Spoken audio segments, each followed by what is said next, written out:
We talking about staff. Staff. We like staff. Professional. We get straight back into it. Uh, Intellectual property. Oh, you want to start with that one? I love it when you go backwards because I'm like, which way is he going to go? Note one, note two. No, we're going to go backwards today. Yes, intellectual property and trademarking and businessy stuff. Yes. Well, the reason I want to start with this one is because when we prefaced this episode, you said you have a trademark, and I was like, okay, I don't want to talk about public working until we have what trademark is sort of like what it is grounded in the conversation. So when we move forwards, we're not going backwards and forwards on ourselves. Uh, so I don't have a trademark. I We're don't. still going to go backwards and forwards. Oh, of course, because it's a dynamical system that we're organizing. Um, Exactly. Yeah. But the trademark, I've never had one. I don't think I will have one, because I don't see the point of a trademark. It's not like I don't understand why you have one. It's like I don't like what do I get from it, if that makes sense. Um, Obviously no one else can use it, but people still do, and you're like, is it worth fighting for it when they do, and if they don't, and that whole conversation. And I figured you have a trademark, so I'll just ask you those questions. Yeah. So I was never planning to get a trademark originally. And the trademark I have is Simplicity Specialist, obviously. And that is the trademark that I have for now. There are a couple of others that I'm going to be getting soon, which I'm obviously not going to share because who knows who's listening and who's going to take it for the sake of it to be annoying. But there's a couple of others that I want to do. And the reason for me was it's kind of future planning. It's the things that I want to talk about, like Simplicity Specialist. The original idea of Simplicity Specialist was to create a certification program where people become Simplicity Specialists. So they become, and so that was the business decision behind getting the trademark. Similarly, the other trademark that I'm looking at getting is kind of protecting my IP, so to speak, and it is having that extra protection just to cover what I'm doing. Also, just to preface this, I am not a lawyer, I'm not a trademark lawyer. This is just my context and my experience. Please do not take what I say as fact because it probably isn't. I just went with my gut and got some advice from fellow people who have done trademarks before and have gone, yeah, this makes sense to trademark what I've got, especially as it's something that that I'm not going to move away from. One thing that business in Notion was another thing that I could have trademarked. I chose not to. And as of now, business in Notion is kind of dissolved into oblivion, even in my own head, because Simplicity Specialist is the way that I'm going. And I think for me, I went down the trademark route originally because of certification. And then it's like, no, this is what I have. This is something that I want to protect. This is something that matters to me. And I want to make sure that it is being used correctly as well, which is the way that I want it used. Because the Simplicity Specialist, as people keep telling me, I'm the only one who can do what I do. And so that kind of what happened. So what happens if someone does use it? Good question. Yeah, so what happens when someone does use it is I've got to fight it. So I can get a lawyer, cease and desist, and lots of other little bits and pieces to stop people from using it. It also stops other people from trademarking the word. So that's the kind of main thing, is that people can't use that without permission. They can't trademark the Simplicity Specialist and take ownership of it. I've seen quite a few business owners who have been doing the same thing for such a long time. And they originally came up with the word and came up with it and created the whole program. And then someone else trademarked it and forced them to change the whole thing. And so it kind of protects the longevity of the business for me, because the Simplicity Specialist is what I do. That is how I work. And no one can trademark it and stop me from using it, was my primary reason. But also there is that if someone starts using it and is, not using it properly, etc., I can come in and stop them, basically. Right. Okay. Yeah, I see it because I'm thinking like, well, there's loads of businesses out there, and I don't know if there is a trademark or isn't. how can you tell if a word has been trademarked or not from the outside in? If they haven't put like a T on the thing, how do you know? Yeah, so you basically, so I'm trademarked in the UK at the moment, looking at US as well. But you actually can go on and search the trademark thing on the internets. There is a whole place where you can search trademarks and Like say a which library. yeah, it's like a library of trademarks that exists. And also you can actually, when you go in to try and trademark a sentence or a word or a phrase or an icon or whatever it may be, it will do a check to make sure that you actually it hasn't already been trademarked. And you'll see a list of other people who have trademarks that are similar. So you can search for the trademark and then either register it or not. And how much does that cost? So it cost me around off the Doesn't have to top of be accurate, of course, so just yeah, so ballpark. I think it was like couple of £100. I opted to check first and then go for the trademark. So I split it into two. I can't remember what it's called, and this is the UK one primarily. But yeah, it's a couple of hundred, just over. And basically, depending on how many categories you put it in, it costs a little bit more because there's Right. categorizations of trademark. It's kind of like your domain habit of getting domains. You trademark. Well, you have a Let habit of. let let you. I am not the only one with a trademark problem, a domain I problem. was going to say you got a trademark problem as well. No, I don't. I'm good with that at the moment. I'm not the only one with a domain program. Domain problem. English. I can English this morning. It's good. Domain problem. You talk to the vast majority of entrepreneurs. They also have domain problems. They have what is known as the domain graveyard. I am not alone, and I hold all of them responsible and take no responsibility for myself. Thank you. That's a true CEO right there. Yeah. Thank you. Thank you. Yeah. So, but is it the same sort of thing? Like domain, I have it, no one else can have it. Trademark, I have it, no one else can have it, sort of thing. It's kind of the next level of that. Right. It is genuinely protecting. I have domains that I would never trademark, Yeah. Yeah, but that's fair. I would always continue to trademark. The things that I'm going after trademarks for are stuff that it's for sustainability. It's going to last a long time. I cannot see myself changing from simplicity specialist because that's who I am. That is what I do. You are And the the other specialist. trademarks I'm working You are the on. Hmm? specialist of simplicity. Yes, yes, yes, and that is literally it. Um, yeah, So moving on from trademarks and into intellectual property, because IP is obviously trademarks, but it's also the ideas, theories, concepts, topics behind it.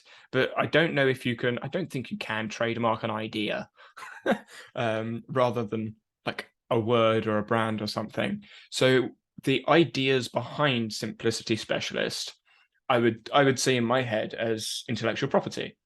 But yeah. if someone else uses it, then that's their own because either they figured it out or they heard it off you because there's no way to prove that they got it off you and now they're using it or whether they just worked it out themselves. So how does that sort of like fit into this mold of So you're protecting once again, disclaimer, blah blah blah, but you're protecting a process is intellectual property. Like how you do things in a unique and individual way, and the things that you do, the step I've already shown you, what I've been working on behind the scenes of like a process that I have. And the process can be trademarked and you can protect your IP. It is possible to protect your IP to say that you own it. And that is where, from my limited understanding, um, why I did it, and also it does protect your intellectual property because it is, um, and you're protecting a very specific form because you have multiple categorizations when you do trademarks. etc., etc. And so you're protecting a very specific form of how you do things, from my understanding. Right, because obviously in the research world, in the academic world, the only way you can really claim an idea or a thought is if people name it after you. But Yeah. otherwise, you're just like whoever's got the biggest profile in the scientific world, they get the name of, look, they found this thing. No, they didn't. Someone else did, but they just happened to have a bigger profile, get more citations, etc., etc. That's the relative age effect. And well, it's an element of the relative age effect. Actually, what is that? I guess that would be the Matthew effect.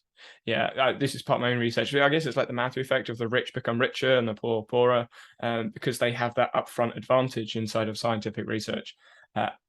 But yeah, so the intellectual property in education, in knowledge, I guess you'd say, it's very difficult to say, yeah, that was that person, or that person found that. Yeah, I think in business and more specifically entrepreneurship, it is very much like democratized. Like you can do anything you want. Now, my understanding of the Matthew effect is the rich become richer, the poor become poorer. That still does obviously exist, but it is to a lesser degree, I feel, than in the research world, based on what you've been saying and the experience and the information you sent. Of like, it's still very possible to be highly quote unquote successful without being one of the big people on the block, so to speak. And it's much more about that 1,000 fans concept, which has problems, but it's fine. We'll use it for now. But like the 1,000 fans concept can bring in quite a lot for you. I know a number of business owners who are quote unquote not known in the world, but I would trust them more than any of the bigger, well known business owners, entrepreneurs, whatever you want to call them, because and they're making a good amount of money. They are living their life. They are doing what they want to do. So I feel that entrepreneurship is very democratized, whereas from my experience and what you've explained to me of the research world, it's not. It very much is. You have lots of money, you get lots of fame, fortune, success, etc. Notoriety. Yeah, notoriety. Yeah. Yeah, big egos. Well, I say big egos. I think it's like the research ego. A lot of them, this is obviously from the outside, but a lot of researchers boast that they have lots of citations, or they have lots of papers, or they have lots of XYZ inside of research, but very few.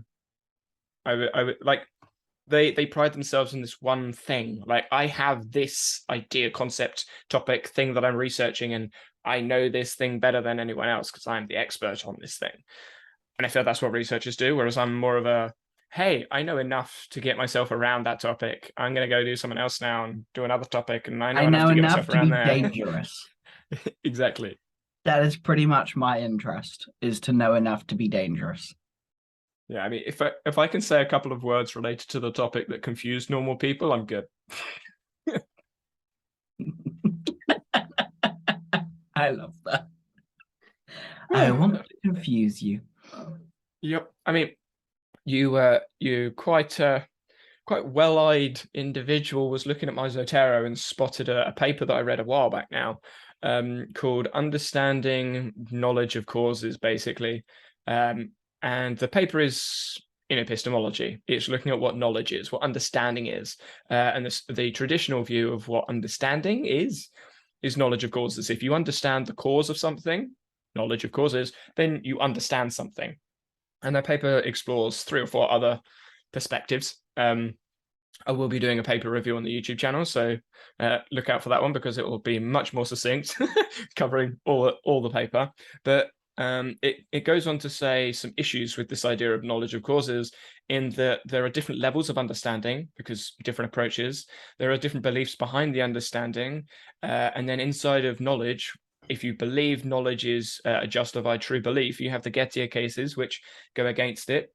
Again, this is epistemology that isn't related to this paper, but background information. And those Gettier cases, well, then if those Gettier cases, it's not justified true belief, then your understanding of the Gettier case will also be different. And they give lots of Grimm give lots of examples in the paper about this. So you can understand something, and someone else can understand something, but you both have completely different understandings. Which very much, if you tie it into where we're at now in social media and fake news, it's the same thing. It's like you look at the division of humans, like the absolute horrific division of humans right now. The feeds that we get given and get shown are incredibly different information. Like what one person sees is not the same as what the other person sees, and neither person realizes that the other person is not seeing the same thing as that other person. No one is seeing the same thing. It was like I had a play with Google to see what happens if I'm in a different location, and the results are flipping fascinating. Like the difference is creepy Yeah. depending on location. And I think that is quite a nice example there. Yeah, it's interesting because obviously all my research is very, very similar. It's to do with knowledge and learning. And when I was reading through the paper for making the script, I was explaining to John that I'm reading through the paper 2 or 3 times. First time as an actual read, yellow highlights. Second time for the red highlights, so I know what I want to talk about in the video. Third time is actually scripting out my thoughts on the red points and then actually doing the video process. But when I was going through the red points, so I was doing the second read through, I realized actually, you know what? All of this knowledge of understanding, knowledge of causes, and degrees of understanding relates to meta ignorance, because those with deeper, greater, whatever you want to call it, understanding have less of a meta ignorance around the topic, so they are in theory more expert in the topic, whatever it is, so they have less ignorance around it. And the one of the examples that really stuck out to me that they spoke about was, bear with me here, you're peeling an onion, right? You're peeling an onion and your eyes start watering. Someone that understands the chemistry of the onion will understand why your eyes are watering to a greater extent to you. Like you'll just go, yeah, my eyes are watering because of the onion. But what is it in the onion that's making your eyes water? You wouldn't be able to make choices to stop your eyes from crying unless you knew the chemistry behind it. But you still understand the same thing. You both Yeah. understand the onion's making you cry, but one has more information, more prior knowledge behind it. So they can make different choices. And that prior knowledge to make different choices, I think, is literally what we struggle with online with the fake news. Like, not everyone has the same prior knowledge. So we make decisions from what I would class from the meta ignorance researchers read around knowledge. We think it's relevant, so we're going to use it, but it's not relevant, and it's read around knowledge, and that can lead to overinflated views, preconceived notions, and loads of other decisions that they're rational error decisions. They're decisions made on errors that are rational but not necessarily correct. Yeah. And this whole field, I'm like, yes, I love it, but how do we do anything about it? What do we do? We can't just say, hey, you're wrong, because like I explored in or will be exploring in another paper that I read through, we are biased people. Like humans are biased in their reasoning. We pick biased reasoning over scientific reasoning. I'm not going to go into that paper because that's a whole other story, but that also kind of relates to the AI conversation, because we've got systems that are being influenced by our bias, but unless we are cognitive of our own biases, it then makes it even harder for us to go past it. So this is a tweet that I saw, I think it was last week. It was about limiting beliefs. And August Bradley was talking about getting rid of your limiting beliefs or trying to challenge them. I can't remember the phrasing or the wording. And I said, how do you do that? And the conversation sort of went on a bit, and I sort of disengaged with the thread because there wasn't an actual answer. It was just, well, question yourself. But how can you question yourself about something you don't know? Like, it's a limiting belief. You would need a coach, you need someone else there, or you'd need exposure to something that you're unaware of because you're challenging an unknown unknown. And there wasn't an answer there. And I didn't expect there to be an answer there either. It was kind of like it wasn't me asking a question for him to fall in a trap, but I was interested to see where he took the answer.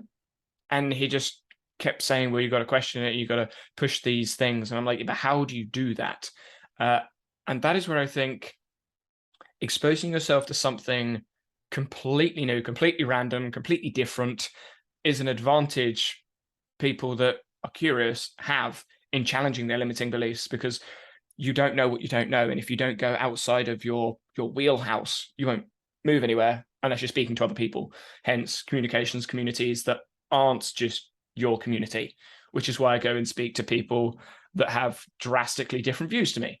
I don't necessarily agree with them, but I can understand some of their what I would class as rational errors and their biased reasoning. So I can then either challenge my own, change my own, or just reinforce my own reasoning and be like, Yeah. nah, you were completely wrong. I'm gonna stick with me. Yeah, I find the idea of getting rid of limiting belief to be the wrong. It's wrong. You can't get rid of a limiting belief. The limiting belief will always exist. You just have to make a different decision. I see like all of the ways in which we quote unquote screw ourselves up with massive, like, whatever these are, Speech mark thingies. speech marks, like the ways that we mess ourselves up. If we have a better understanding, or we start to, maybe not understanding, maybe that's the wrong word, but just acknowledge them rather than trying to push them away, it actually makes a big difference in terms of how it's removing the sting from them. We all have limiting beliefs. We all have things that block us and stop us, no matter who we are, no matter what we do, or they get in our way. And often the idea of the thing to do is to just get rid of them and like pretend they don't exist, or just push past them. But you can't really push past them because they're there. It's about knowing that they're there and seeing them first, and then making either a different decision or not.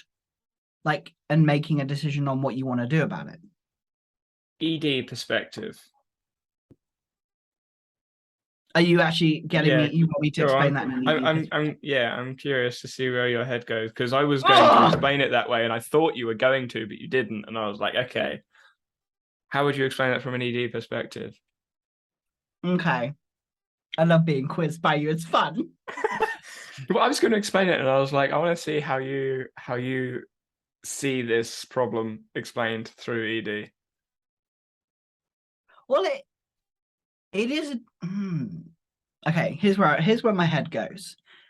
A limiting belief is a constraint, but it has different affordances. And so the way that if you shift the environment where the constraints are, and you make a different decision, it changes the environment that you're in, offering different affordances. Okay. I agree. I think limiting beliefs are constraints. Constraints can't have affordances because it's a constraint, not an affordance. Well, yeah, But yeah, the opposite, so to speak. but yeah, so the limiting belief is constraining the affordances you may have as the Yes. self-organized system Yeah. inside the environment. Um, I think because you don't know what the constraint is inside of the environment constraining your organization, it could be helping you. So Yeah. you don't know it's a limiting belief. That's how I see it. I'm like, there is this thing in the environment that I'm unaware of. How do I know it's a limiting belief if it's an unknown unknown? And that's where my question comes from. Like, And that's also quite interesting because of an experience I've been having recently as I've been exploring these limiting beliefs that I have, these blocks, these things that get in my way. I'm like, are they a block? And just actually, instead of like trying to avoid it completely, just going and kind of playing around it and seeing it and seeing what it actually is, and understanding it, like living in that environment, seeing what happens, experiencing that almost as the limiting belief as the center, instead of it being right over there. but also because we have these things, they are things that we do. And when you start from you need all of you, including the bits you don't like, including the anxiety, the fear, the stuff that stops you and holds you back from doing what you want to do, the limiting beliefs. If you don't know them, notice them, note them, see them, then you're not you. So the way I view a constraint, bear with me for a second. The way Mhm. I view a constraint is a system inside of your system, Yeah. because the constraint, the limiting belief, has organization, which reduces your organization because it's like a clot, I guess you could say. It's kind of like this Ooh. clot getting in the way. Yeah. I was like, how do I think of a good analogy here? But it's lots of stuff that's sort of like bundled together. You're like, I don't want that. But to carry on with the analogy, to disperse or get rid of the clot, get rid of the block, you need to do something to it. You need to poke it, you need to prod it, you need to pull it apart and do whatever. But that involves you recognizing it and then doing something to it. Yeah. If the constraint has been put in by someone else, then it's kind of like a plug. You pull the plug and there you go, water flows out, and you go do whatever, and you're back out into the ocean doing whatever you want. But if it's a constraint that it's just there, and that constraint could be literally society, the building you're in, the houses you're living in, or the people around you, all of those things, you can't always control all those constraints, the systems in your macro system.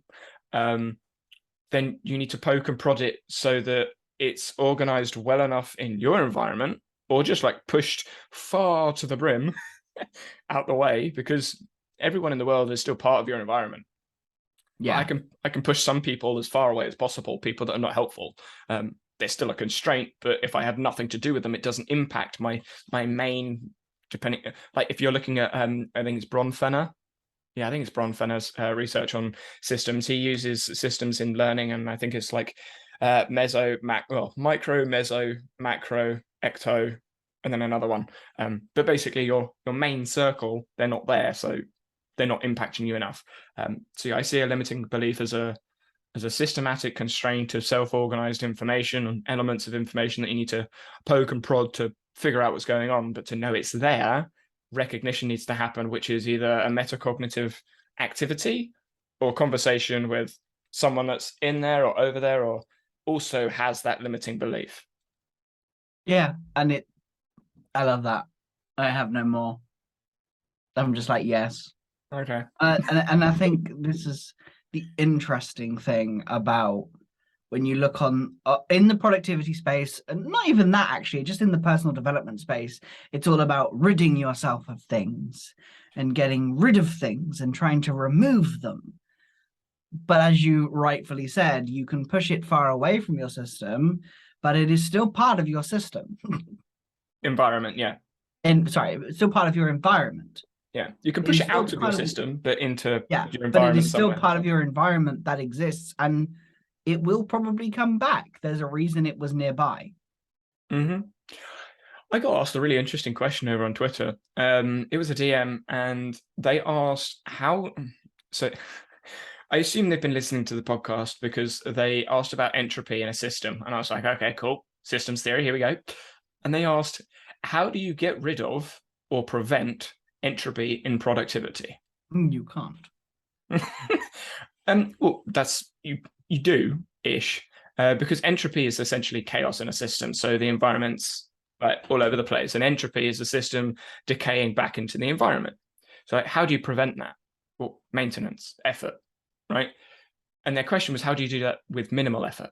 I'm like, well, the self-organization of the system has to be extremely strong, so you need less effort. Like if you've got one, let's go really basic. If you've got one line between two dots, like a node and a line, that line is not very thick, so it requires a lot of effort. But like in that one strand, loads of effort to keep it together. If you've got three there, it's split over three. It's kind of like the breaking the arrow scenario, where if you've got one, it's easy to snap. If you've got 100, it's really hard. So the more connections you make between the two nodes, the stronger it is, the more self-organized it is, the less effort you have to put in.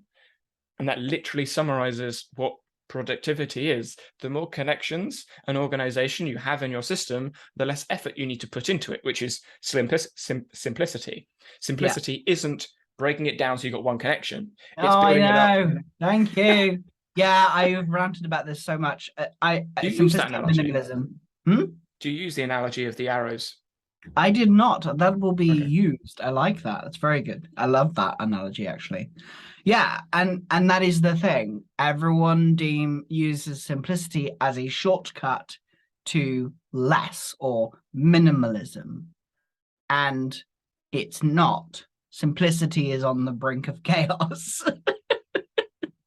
That's the way I see it. Simplicity is on the absolute brink of chaos. They are together. They are one and the same. That's how I see it.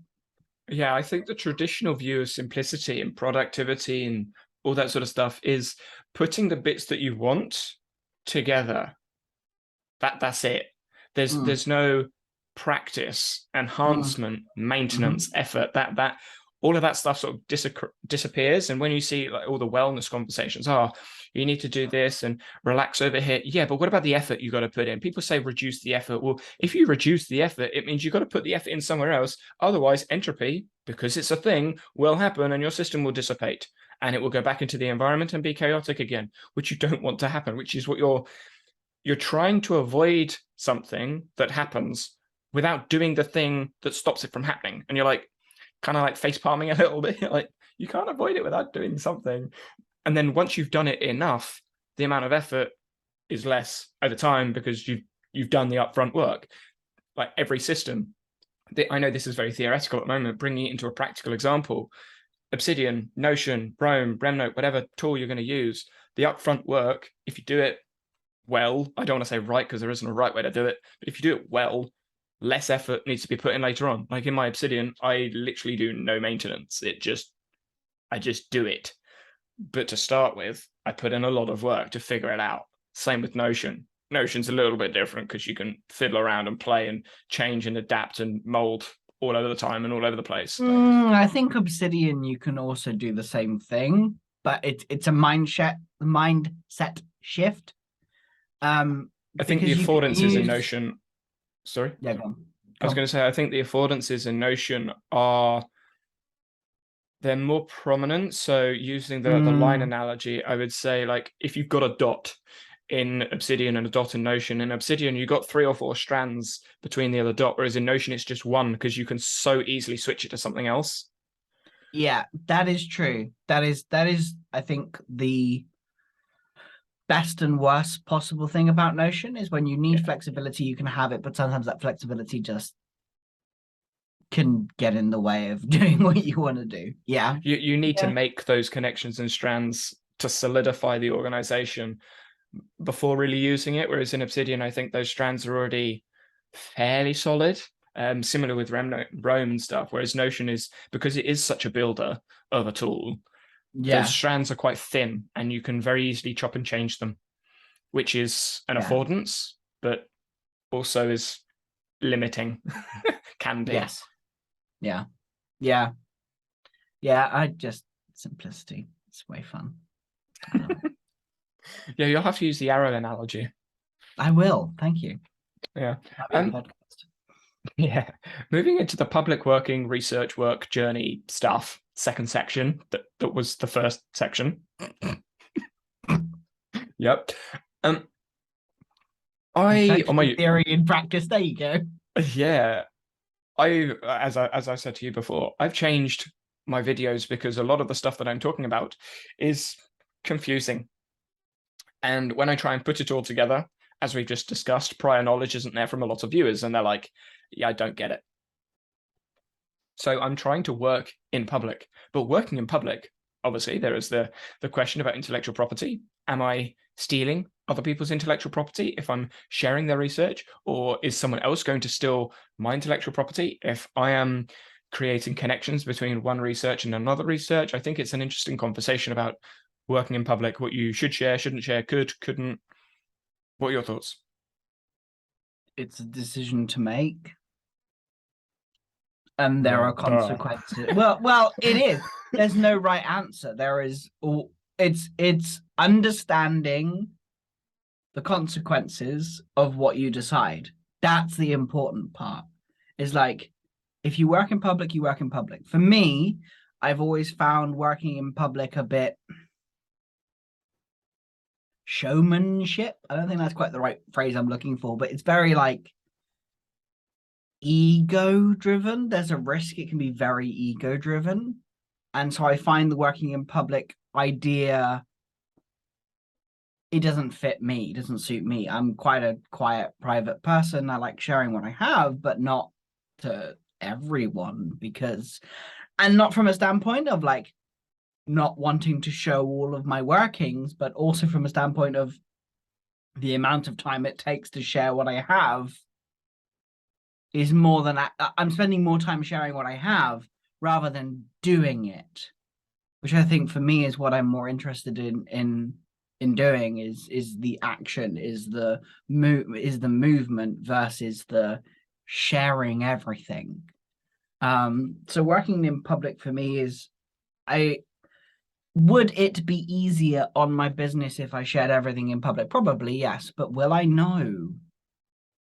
Not really, because then I would be spending more time talking about my working in public, and I can't stand notifications anyway. So what do you think about other people working in public? Because I know you look through my notes every once in a while. What are your thoughts on those people? Are you meaning as in yourself, people who share their notes and research and stuff, or what? Just generally thoughts. I mean, people with blogs and articles are obviously sharing their reasoning, their working out in their head, whether that's notes or articles or videos. Some of them being, I find the notes more valuable to me. Like, if I want to find some more research stuff to go into, I'll go to your page and look at the references. And then I'll go and find my own conclusions and look through the papers. Because that was something that I've been thinking about recently. It's like, you've got basically all of the stuff that I could want, you've got already. And you've summarized beautifully, but you've summarized from your perspective. So I'm like, okay, do I want, and I can then decide what I want to do with that. And I think the same, what I find hard with blogs and some of the other, mediums. Yeah, all of that, it feels very top surface level and missing a lot of the context. Whereas what I find from you and when you go down to notes specifically with the research and all of that, the juicy pieces is that it's actually valuable. Because when I see it on Twitter an awful lot, I've just earned £10,000. I am, 12 years old and I've earned this amount of money. It's like, yeah, you have. That's not sharing anything. Here's how I did it. Let me give you 10 tweets. Just do what I do. But you're missing the context, the delightful, yummy details that people actually want. And, well, no, that actually need. They see the delicious, like, hey, look at me, I've earned 10K as a 12-year-old. That's great. But then they turn it into this lesson, which isn't really a lesson. It's just, I did these things. But the thing is that someone can replicate what you did and it means nothing because you're missing and lacking all of the context. For me, I find more context more valuable, but more context is overwhelming and it can't be put in a tweet. That's why my tweets are so flipping long. It's fair. It's fair. So with you using those examples, then the working in public of people that are sharing what they're doing and giving you exactly like their process, but missing out a lot of the context as to the whys, the hows.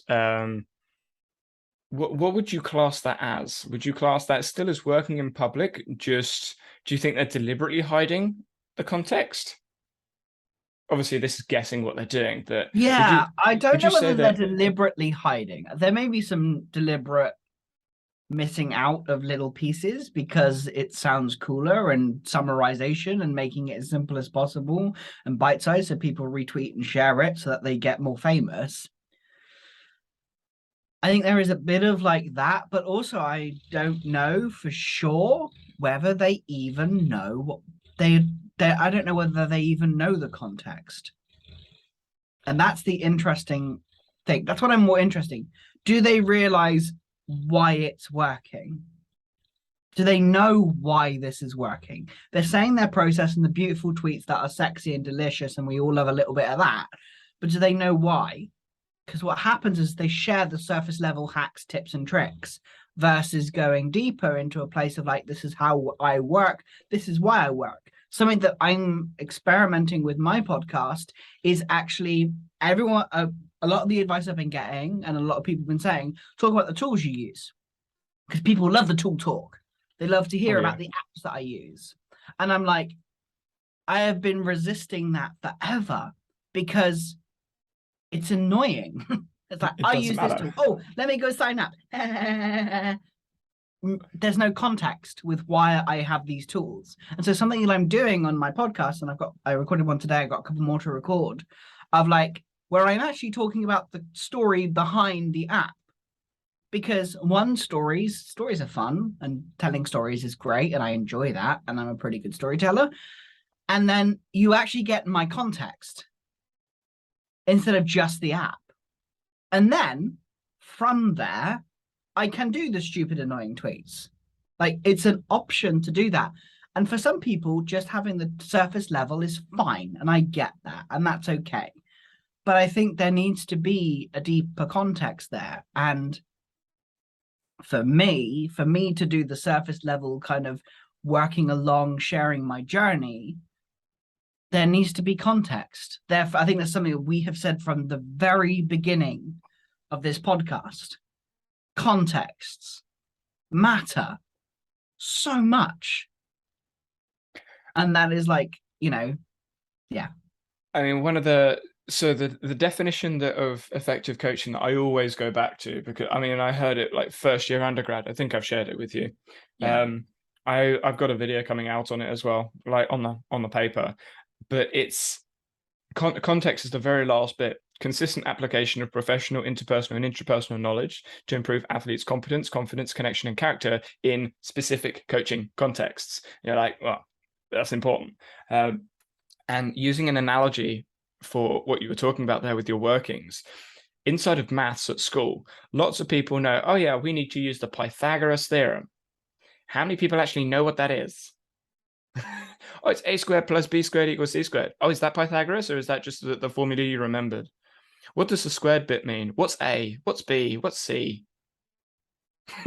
And people forget. So unless you know the workings of the formula, how to do it, how to apply it to the context. Here's a triangle. That triangle looks different from the triangle I had in my head. Oh, you still need to use Pythagoras. Yeah, but the theorem doesn't work. That's because it's a different formula. You need to adapt it. Oh, how do I do that? Well, I told you it's Pythagoras. Yeah, but it's not. Slightly different. And that's how I see the showing of the workings. If you get the formula bit, but you don't get how to actually use the formula bit, then it's kind of useless. Yeah. And I think it's not the showing the workings thing is far harder than getting the answer. Oh yeah. But it's where all the magic comes from. It's where all the real results, answers, the solutions come from the context, not from the answer. The solution comes from the context, not the answer. And that okay, ED, what's the solution? Shit. What is a solution? I suppose it would be the environment. It's all within the environment. Yeah, it's not how I would see it. Would it be the system itself? Which one? Good question. Because a system is self-organized elements. Yeah, good point. Damn it. But that's what I think it is. I think a solution is self-organized elements inside of your system. So you have your system, you have the environment of stuff, because remember, it's not 2D, it's 3D. Yeah. So you have your system with systems inside it, and then you have lots of elements moving around in your system and elements Yeah. outside of the system. And you're going, oh, right, so I need these elements to fit together, but I need that element from outside of my system. I'm going to bring it from the environment into the system and now create a self-organized solution or self-organized system inside of the system. And again, all of those elements that were already in your system may be in other systems. They can be in multiple systems. That's complexity theory. And that's what I would see a solution. I would see a solution as combining elements of inside of your system with elements in the environment to create a new emergence of a system, complex system. Yeah. Cool. Yeah. There you go. Yeah, that's how I would say it. I mean, I'm sort of like, I'm not asking because I'm like, oh yeah, I know how to explain it from ED. It's me exploring ED myself and trying to conceptualize this. And the reason I guess a bit of background, the reason I'm trying to conceptualize this is because fluid dynamics is a way of thinking about the mind, which I'm not getting into because I don't understand well enough at all yet. But fluid dynamics could be a way to explain social environments through an ecological dynamics perspective, because ED doesn't work like linear. It's not this, then that. It's fluid. But we don't understand fluid dynamics well enough at the moment from a physics, maths perspective. So we're like, They're trying, but it is still quite like the people that were put up for what's the thing? The big sciencey thing that people get, Nobel Prize, that's the one. The people that were put up for the Nobel Prize they were looking to mathematically prove fluid dynamics. Like that's how forefront of thinking we are. We're like, hey, here's some physicists trying to understand fluid dynamics, and fluid dynamics apply to ecological dynamics. It's very, very similar, which could explain a lot of the what we would class as non-linear environments that we live in. Instead of it being this and this and this, it's actually moving all over the place, and it can be predicted. So if you drop a pebble in a pond, you can see the ripples go out. But if there's two pebbles dropped, no matter how like the different timings they go in, it has to be exactly the same for the exact same ripples to happen, which doesn't happen, which is why you can get completely different. I think chaos theory is where you can put things really, really, really, really narrowly different and get drastically different results. The butterfly effect, that sort of stuff. Yeah. And if we can understand that better, I understand not necessarily knowledge of causes, but grasp the maths, the physics, the real things behind it, we could then explain stuff that's going on. And then when we bring ecological dynamics into a world that traditionally is seen as linear, and then try and explain those things, because a lot of what I see as struggles or struggle of conceptualizations of what's actually going on, i.e. working memory, I struggle to do X, Y, Z. A lot of those things are explained through linear processes. What if it was a non-linear process? Now, how would you explain it? And when we had the conversation about ADHD from an ED perspective, that was the first time I'd done that. It was an off podcast for those listening, but I was like, actually, that makes a lot of sense. And like neurodivergence in general is very much we think differently. And what I think that means, and this is, just my opinion, I think it is we think in ecological dynamics and fluid. We see things in that way. Because although I can't fully explain what it is, it seems like duh. It doesn't feel like a stretch. Do I know all of can I name the concepts correctly? No. But do I understand what that means? Yeah. I can't name the concepts, but I know what it means. I just can't find the words to connect the two. It's a duh. You have a different degree of understanding. Exactly. I have a different degree of understanding. Yeah, it makes you sound smart. Thank you. So when you said that, I didn't like it a little bit. But I think that's partly due to my dislike to labels and categories. Yeah. I see neurodivergence not as those people that are categorized as neurodivergent. I see everyone as neurodivergent because everyone is different. But I see those individuals that have a tendency for traditional neurodivergence, whatever that category looks like. I think their self-organization works differently. So the fluid dynamics of their organization in the system functions in a different way to the neurotypical people, however that's described, which means that the function or the organization of the system is different for each individual. Those individuals that lean one way in an organization, so struggle with organizing certain elements in the environment or in the system or in systems of systems, they struggle with that. So from a complexity theorist perspective, maybe people with ADHD struggle to organize things that are already in systems. Or maybe it's the other way around, and they struggle to organize things that aren't in systems. So getting things from an environment to a system through that boundary line is difficult for them.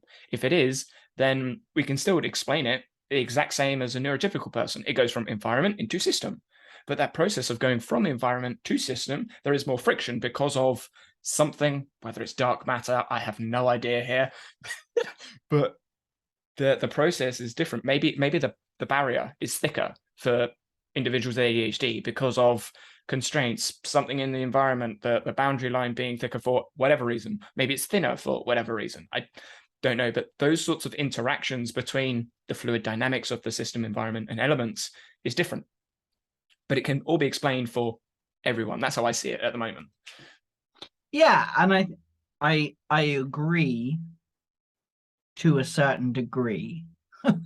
I agree with you, and yeah, there's still something that's not quite. I think what it is, like this is my pure from experience, no science at all, but it is we are being expected to fit into a system that has been universally agreed by everyone, but like there are constraints that are put upon us when we self-organize. A really good example of this is like my partner. She does not like she struggles to drink, but it's important for her to drink, and there's no way of doing it. Like everything that she's told to do doesn't work, but she figured out a way of making sure she drinks. It's a just a single piece of music, an 8-second clip, and it helps her. She's self-organized that. And so I built something so that it goes off on her phone. She couldn't make the alarm do what it needs to do because the alarm wouldn't play the song for whatever reason. And so I just built something, a really simple shortcut to play that every hour. And that helps her to self organize. And I think that there is the epitome of why I do what I do, because what I think I'm helping people to do is self organize. That is literally it. So what I see that as is you've got the environment, which is chaotic. That's what an environment is. And you've got the system, i.e. the person.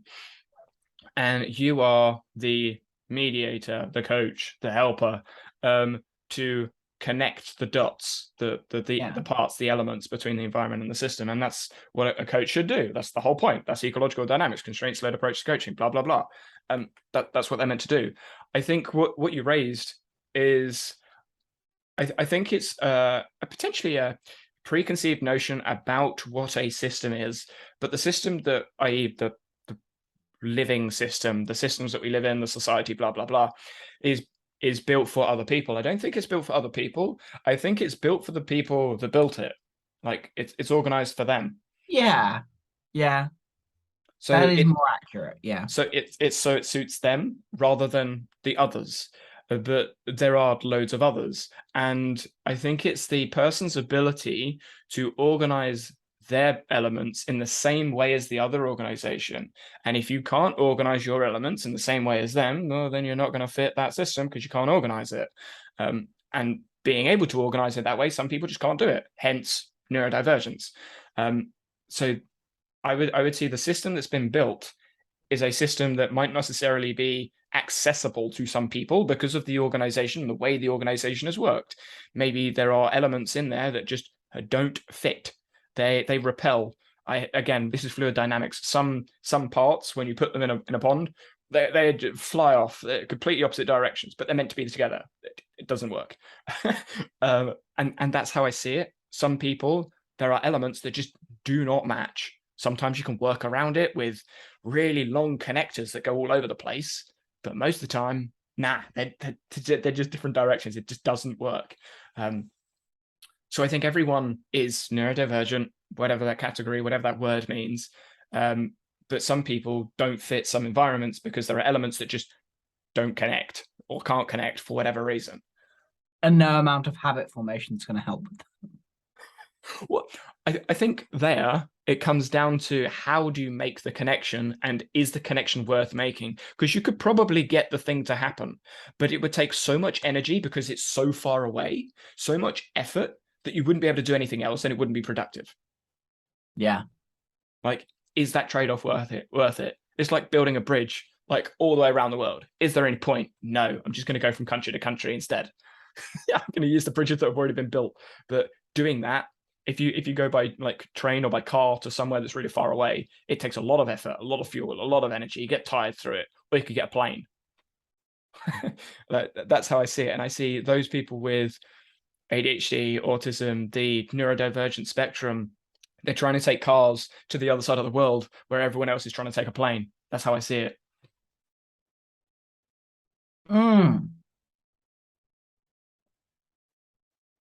Interesting. Yeah, that's the analogy I have in my head. Because everyone's still a person, they're still the same thing. It's just their route to get to the end is different. And unfortunately, some people, unknowing to them, pick a route that's difficult.